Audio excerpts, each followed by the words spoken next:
우리 하나님 말씀 보도록 하겠습니다. 하나님 말씀은 창세기 3장 21절 한 절 말씀입니다. 우리 함께 읽도록 하겠습니다. 시작.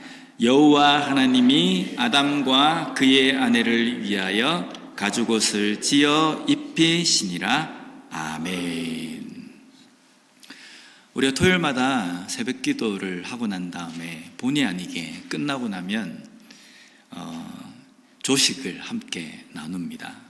어제는 우리 장로님께서 또 쏘시겠다고 하셔가지고 식당에 가서 이제 맛있게 아침을 먹었습니다. 그런데 이제 장로님이 계산하시려고 카운터를 갔는데 누가 이미 계산했다는 겁니다. 제가 깜짝 놀랐습니다. 누가 계산을 했지? 6명이 같이 식사를 했거든요. 근데 적은 돈도 아닌데 누가 계산을 했다는 겁니다. 그래서 아무리 봐도 한국 사람 같이 생긴 사람은 없었는데 누가 냈을까? 그러면서 아침에 기분 좋게 식사를 하고 집에 오면서 그날 어제 하루 종일은요 너무 기분이 좋은 겁니다. 공짜로 먹어서 기분 좋은 게 아니고요. 미국이 아직까지도 살만한 곳이구나 이런 생각이 드는 겁니다. 그리고 나도 나중에 누군가에게 이렇게 베풀 수 있는 어떤 기회가 있으면 좋겠다 이런 생각도 드는 겁니다. 그 누군지는 모르겠지만 그분이 그렇게 함으로 인해서 그분은 내가 섬기기 위해서 그냥 표도나지 않게 그렇게 하고 가셨지만 그것으로 인해서 저는요 하루 종일 기분이 너무 좋은 겁니다. 그러면서 그 생각이 들었습니다. 내가 그냥 무심코 던지는 한마디, 내가 무심코 하는 하나의 행동, 또 짓는 표정, 이것으로 인하여서 한 사람이 하루 종일 기분이 좋을 것인가 아니면 기분이 안 좋을 것인가, 이것도 결정이 되고 영향을 미칠 수가 있겠구나라는 생각이 드는 겁니다. 그래서 이왕이면 내가 어떤 누군가에게, 누군지는 모르지만 누군가에게 하루 종일 기분 좋게 해주는 그런 영향을 미칠 수 있는 사람이 되면 좋지 않겠는가라는 생각을 좀 했습니다. 우리 모든 성도님들은 내가 하는 한마디, 내가 하는 행동, 내가 짓는 얼굴 표정을 통하여서 누군가에게 하루 종일 기분 좋게 하는 그런 선한 영향력을 미치는 우리 성도님들이 되셨으면 좋겠습니다. 이제 12월입니다. 우리에게는 여러 가지 절기가 있습니다. 이 절기들이 어떤 것이 더 비중이 크다, 작다 이렇게 말할 수는 없지만요, 성탄절은 우리에게 분명히 아주 큰 의미가 있습니다. 그래서 12월 첫 주부터 우리는 성탄절의 의미에 대해서 좀 이렇게 살펴보려고 합니다.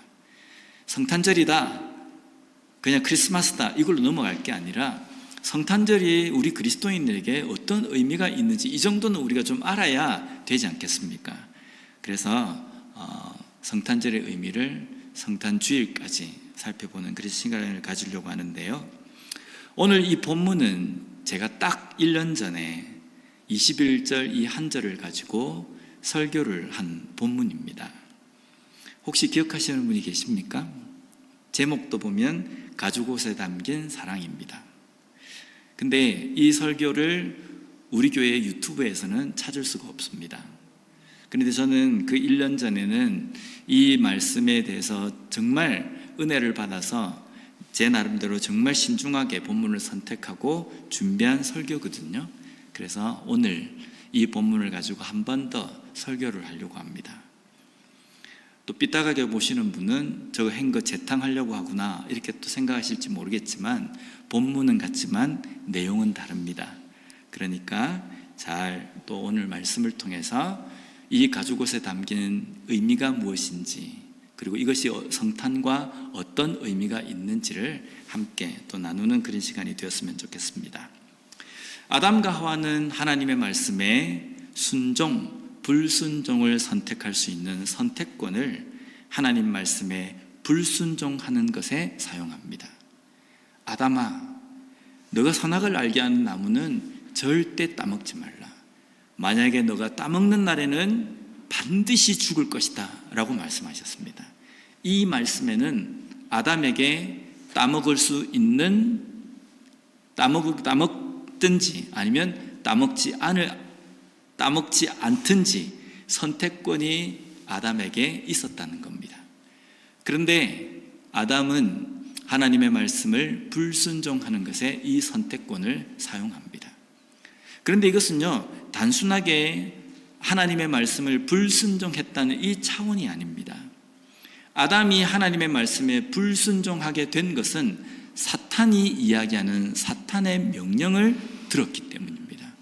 결국은 선악과를 따먹은 것은 하나님의 말씀에 불순종하는 것, 그 차원을 넘어서서 하나님의 말씀보다 사탄의 말을 더 따랐다는 것이 심각한 죄라는 겁니다.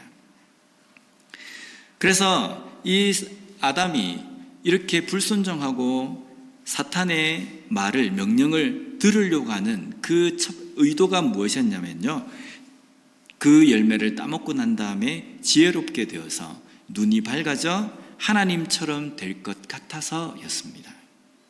이것은요, 사탄도 노리는 것입니다. 하나님의 보좌를 탐해서 우리가 구전으로 전해져 내려오는 것은 천사들 중에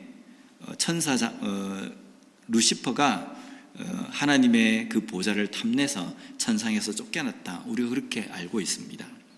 하나님처럼 되려고 하는 것, 이것이 사탄도 의도하는 것이고 또 선악과를 따먹게 된 아담과 하와도 의도한 것이었습니다. 하나님처럼 되려고 선악과를 따먹은 사람은 어떻게 됩니까? 하나님처럼 된 것이 아니라 하나님과 함께 할 수 없는 존재가 되어버립니다.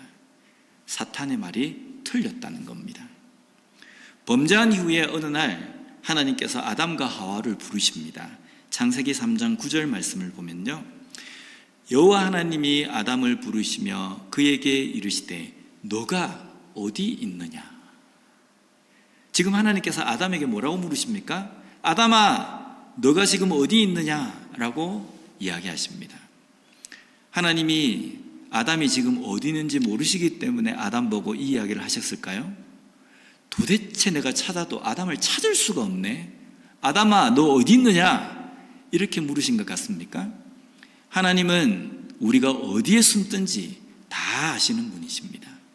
그런데 아담에게 이 물으시는 이유는 왜 너가 있어야 될 자리에 없고 없어야 될 자리에 너가 지금 있느냐라는 말입니다.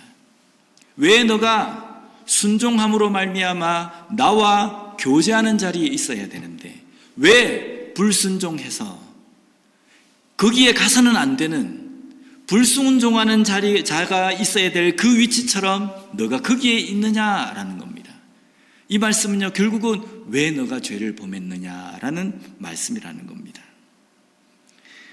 창세기 3장 8절 말씀을 이어서 보면요, 그들이 그날 바람이 불 때 동산에 거니시는 여호와 하나님의 소리를 듣고 아담과 그의 아내가 여호와 하나님의 낯을 피하여 동산 나무 사이에 숨은지라. 여기 보면 아담과 하와가 어떻게 했다고 나와 있습니까? 하나님의 낯을 피했다. 이 낯이라는 이 단어가 빠님이라는 히브리어입니다. 뜻이 얼굴, 대면이라는 뜻입니다. 하나님의 얼굴을 보지 않겠다, 이 표현보다는요, 하나님과 대면하는 것을 피하려고 하는 행동이라는 겁니다. 여기서 우리가 한 가지 생각해야 됩니다. 하나님의 낯을 피하는 존재가 되어버린 아담과 하와는 이제 어디로 가면 됩니까? 하나님의 낯을 도무지 하나님과 대면할 수 없는 아담과 하와는 이 땅에서 어디로 가면 됩니까? 땅을 파고 숨으면 됩니까? 아니면 물속 깊이 들어가면 하나님과 대면할 수 없습니까?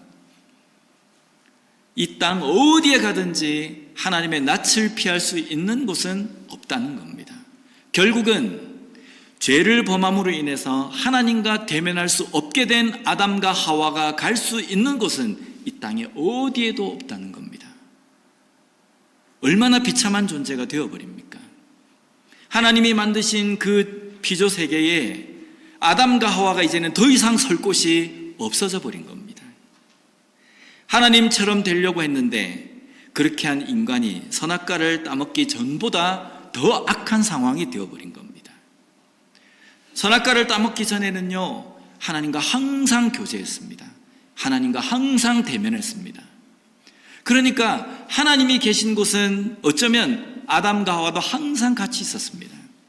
범죄하기 이전에는 이 땅에 아담과 하와가 없을 수 있는 곳은, 가서는 안 될 곳은 없었습니다. 물론 선악과를 따먹는 자리에는 가면 안 됐지만 범죄하기 전에는요, 아담과 하와는 어디든지 갈 수 있었고 어디에서나 하나님과 대면할 수 있는 존재가 되었다는 겁니다.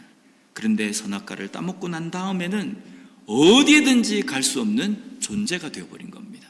왜냐하면 하나님은 어디든지 계신 분이시고 어디를 가든지 하나님을 대면해야 하는데 대면할 수 없는 존재가 되어버렸기 때문입니다.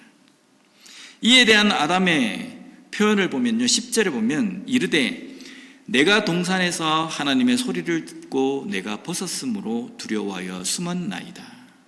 여기 보면 아담은요, 자기가 벗었기 때문에 두려워서 숨었다라고 말하고 있습니다. 이 구절을 좀 자세하게 우리가 분석하고 살펴야 될 필요가 있습니다. 단순하게 우리가 벌거벗었기 때문에 수치스러워서 하나님의 낯을 피했다라고 우리가 그렇게 생각하고 있는데 정말 그럴까요? 여기 벗다에 해당하는 히브리 원어를 보면 에롬이라는 단어입니다. 벗은, 벌거벗은이라는 뜻입니다.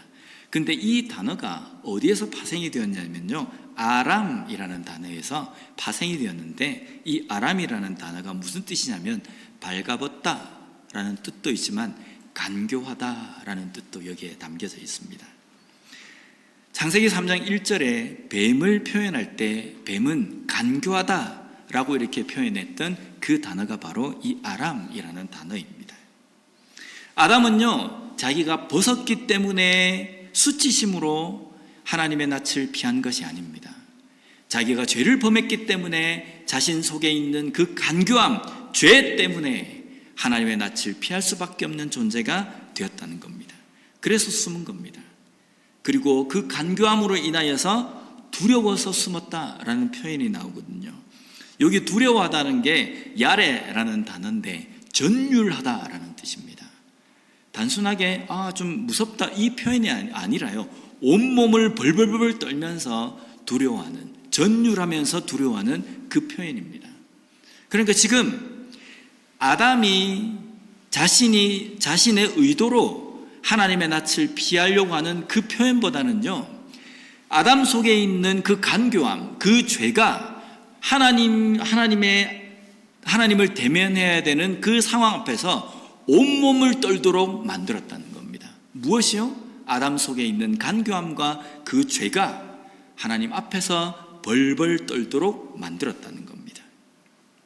이것이 바로 아담이 하나님 앞에 설 수 없었던 그 이유입니다. 그래서 아담은 숨었다라고 이렇게 이야기하는데요, 어디를 가도 숨을 수 없는 존재지 않습니까? 그러나 하나님 앞에서는 두려워서 전율할 수밖에 없는 존재가 된 인간, 이제는 인간이 설 수 있는 자리는 그 어디에도 없게 되는 겁니다. 이런 가운데서 아담과 하와는 무화과 나무 잎으로 치마를 만듭니다. 7절 말씀을 보면 이에 그들의 눈이 밝아져 자기들이 벗은 줄을 알고 무화과 나무 잎을 엮어 치마로 삼았더라. 여기 치마라고 이렇게 한글로 번역이 되어 있는데 히브리 원어로 보면 하고라라는 단어입니다. 뜻은요, 띠, 앞치마라는 뜻입니다.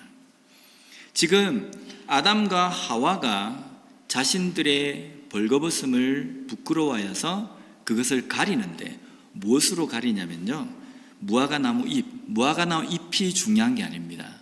무화과나무 잎으로 무엇을 만들었냐면 띠 앞치마를 가린 겁니다. 앞치마를 만들어서 그걸로 가린 겁니다. 가려지겠습니까? 안 가려지겠습니까? 가리나 마나입니다. 벌거벗었는데 띠 하나 걸친다고 내 부끄러움이 가려집니까? 안 가려지는 겁니다. 지금 성경에서는요, 이 아담과 하와가 무화과나무 잎으로 옷을 만들어서 입었다라고 표현되어 있지만 성경에서 이 말씀하시는 것은 아담과 하와가 자신의 그 부끄러운 간교함과 죄를 가리기 위해서 몸부림을 쳤지만 가리나 마나 한 것으로 지금 가리려고 하고 있다라는 것을 우리에게 지금 말씀하시는 겁니다. 그러면 이 무화과 나무 잎으로 만든 치마와 상대되는 것이 무엇입니까? 가죽옷입니다. 하나님께서 만들어주신 이 가죽옷인데요, 여기 옷에 해당하는 단어가 케토네트라는 단어인데 이것은 무릎까지 쭉 내려오는 소매가 달려있는 옷을 이야기할 때 이 단어를 사용합니다. 하나님께서 아담과 하와에게 옷을 입혀 주십니다. 그 옷은 모든 몸을 다 가릴 수 있는 옷이었습니다. 어떤 의미입니까? 너가 아무리 너의 부끄러운 부분, 간교함, 죄, 그 속에 있는 음흉한 것들, 이것을 너가 가리려고 해도 내 힘으로는 가릴 수가 없단다. 하나님의 낯을 피해서 그것을 가리려고 해도 가릴 수 없다는 겁니다. 그것을 가릴 수 있는 것은 오직 단 한 방법, 하나님께서 그것을 가려주셔야 된다는 겁니다. 그래서 하나님께서는 아담과 하와에게 너희들이 가리려고 할 때는 내가 너희들로 하여금 준 것으로 가릴 수 있단다라고 말씀하시는 겁니다. 그런데 여기 보면 가죽옷이거든요. 일반적인 다른 것이 아니라 가죽옷입니다. 이 가죽이라는 단어가 오르라는 단어인데 뜻이 피엽, 껍데기, 스킨이라는 뜻입니다. 또 여기에는 어떤 의미가 또 포함이 되어 있냐면요, 생명이라는 뜻도 여기에 포함이 되어 있습니다. 하나님께서 가죽옷을 지어 입히셨다는 것은 생명의 옷을 지어서 입히셨다라는 뜻입니다. 이제 좀 마음에 좀 이해가 좀 되어지십니까? 아담과 하와는 자신들의 속에 있는 죄를 가리기 위해서 몸부림을 쳤습니다. 그러나 자신들의 방법으로는 이 죄를 가릴 수가 없었습니다. 그럴 때 하나님께서는 너희들이 그 죄를 가리기 위해서는 무엇으로 가릴 수 있냐면 내가 너희들에게 제공한 방법, 생명의 옷으로만 가릴 수 있다라는 겁니다. 지금 하나님은 자신의 명령을 순종하지 않고 어기고 오히려 사탄의 말을 따른 인간을 위해서 손수, 짐승의 피를 내어서 가죽옷을 만들어서 입히십니다. 그 이유는 무엇이겠습니까? 인간이 하나님의 말을 어겼잖아요. 우리가 살아가면서도 보면 나에 대해서 배신을 한 사람에 대해서는요, 치가 떨리지 않습니까? 상종도 하기 싫지 않습니까? 그런데 하나님은 뭐가 답답하신 분이십니까? 아담과 하와가 자신의 명령을 어기고 사탄의 말을 따랐는데 내치면 됩니다. 그리고 하나님은 새롭게 새로운 인류로 시작하실 수도 있는 분이십니다. 그런데 하나님께서 손수 생명의 옷을 아담과 하와에게 지어 입히신 이유는 이렇게 이 문제를 해결하고 하나님과 다시금 교제하는 회복된 관계로 지내시고자 원하시기 때문이라는 겁니다. 지금 이 일을 통해서 하나님은 죄 사함을 예언하고 계시는 겁니다.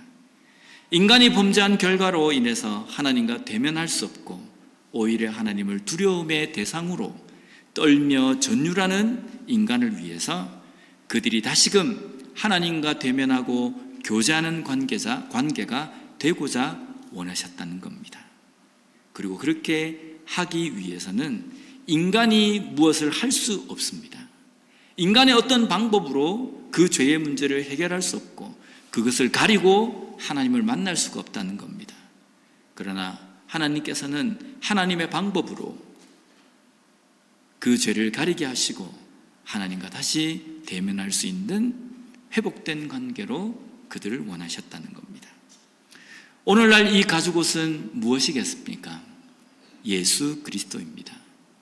아담과 하와에게 가죽옷을 지어 입히신 것은 앞으로의 완벽한 제사는 누군가가 너희들의 그 죽음을 대신해야만 그 죄가 가려지고 그 죄가 해결된다는 것을 이스라엘 백성들에게 말씀하셨고 오늘 우리에게도 말씀하시는 겁니다. 이 가죽옷과 구약의 제사가 바로 예수 그리스도이십니다. 예수 그리스도께서 우리를 위해서 죽어주심으로 인해서 우리는 하나님과 다시금 관계가 회복되어서 하나님과 대면하고 하나님과 교제할 수 있는 관계가 된 것이라는 겁니다. 우리는 우리의 죄를 인정하지 못할 때가 있습니다. 알아도 그것을 숨기려고 할 때가 참 많습니다. 뻔히 드러난 것임에도 불구하고 내가 안 그런 척, 때로는 때를 쓰기도 하고 변명하기도 합니다. 덮으려고도 합니다. 그래서 안 그런 척하고 안 그런 것처럼 행동하면 그렇게 되는 것으로 생각합니다. 심지어는요, 하나님도 충분히 그렇게 해서 속일 수 있다라고 생각합니다. 제가 여기 서 있지만 제가 일주일 동안 무슨 생각을 했는지, 어떤 삶을 살았는지 낱낱이 샅샅이 안다면 여기 앉아 계신 성도님들 중에 시험 안 드실 분이 있을까요? 우리 성도님들이 여기 앉아 계시지만 일주일 동안 어떤 생각을 하고 한 주를 보냈는지, 어떤 행동을 했는지, 어떤 말을 했는지, 어떤 마음을 품었는지 그것을 낱낱이 다 여기에 PPT에 다 띄운다고 한다면 아마 이 자리에 끝까지 앉아 계실 분이 있으시겠습니까? 그런데 우리는 여기 앉아 있습니다. 말끔한 옷으로 우리가 우리 몸을 가리고 우리의 표정으로 그래도 거룩하게 산 것처럼 우리가 여기 앉아 있으면 사람은 충분히 속아 넘어갑니다. 그런데 우리가 이 앞에 앉아 있는 것은요, 단순하게 목사인 저 앞에 앉아 있는 것도 아니고 성도들과 함께 이 자리에 앉아 있는 그 자리에 그 차원이 아닙니다. 우리가 지금 이 자리에 앉아 있는 것은 하나님 앞에 앉아 있는 겁니다. 하나님은 우리의 모든 것을 다 보고 계십니다. 내가 어떤 죄를 지었는지, 어떤 생각을 했는지, 어떤 행동을 했는지, 어떤 마음을 품었는지 하나님은 낱낱이 보고 계신다는 겁니다. 그런데 하나님께서 보실 때에 우리가 한 가지 있는 게 있습니다. 그게 뭐냐면 이전에 우리가 지었던 죄는 하나님께서 우리를 통해서 보지 못하십니다. 이전에 우리가 하나님 앞에 회개한 그 죄는 하나님께서는 기억하시지 않고 하나님의 생각 속에서 다 지우십니다. 그러나 회개하지 않고 해결되지 않는 죄는 하나님께서 그것을 뚫어보고 계신다는 겁니다. 그렇기 때문에 우리가 하나님 앞에 나올 때는요, 정말 가리나 마나하는 그 나뭇잎으로 우리가 둘러가지고 이 자리에 앉아 있으면요, 아무것도 안 됩니다. 우리가 이 자리에 앉아 있을 때에는 나에게 가죽옷을 지어 입히시고자 원하시는 그 하나님의 뜻을 우리가 알아야 된다는 겁니다. 하나님, 이 시간 나의 죄를 예수 그리스도를 통해서 용서해 주시고 하나님 앞에 앉아서 예배드릴 수 있는 거룩한 백성으로 이 자리에 앉아 있을 수 있도록 저희들을 붙들어 주십시오 라고 기도해야 된다는 겁니다. 이러한 기도를 할 때에 우리의 예배가 하나님 앞에 상달되며 우리의 삶의 예배가 하나님께서 기뻐하시는 삶이 된다는 겁니다. 우리가 하나님 앞에 올 수 있는 방법은 오직 한 가지, 가지고신 예수 그리스도 때문입니다. 12월 성탄절을 앞두고 예수님께서 오셔야만 하는 이유가 무엇인지를 묵상하는 시간이 되었으면 좋겠습니다. 가죽옷에 담겨 있는 것은 하나님의 사랑입니다. 끝까지 우리를 포기하지 않고 자신의 백성으로 우리를 붙들어 주시고자 이 가죽옷이라는 예수 그리스도의 중보를 우리에게 보내주신 것이라는 겁니다. 그러기에 올해 성탄절 몇 주 남지 않았습니다.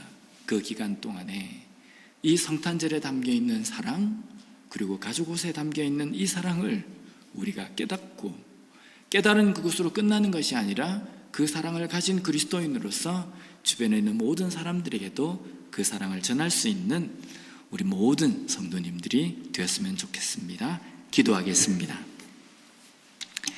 하나님 아버지 감사합니다. 오늘 말씀을 통해서 성탄에 담겨 있는 사랑, 그 중에서도 가죽옷에 담겨 있는 그 사랑의 의미를 깨닫게 해주시니 감사합니다.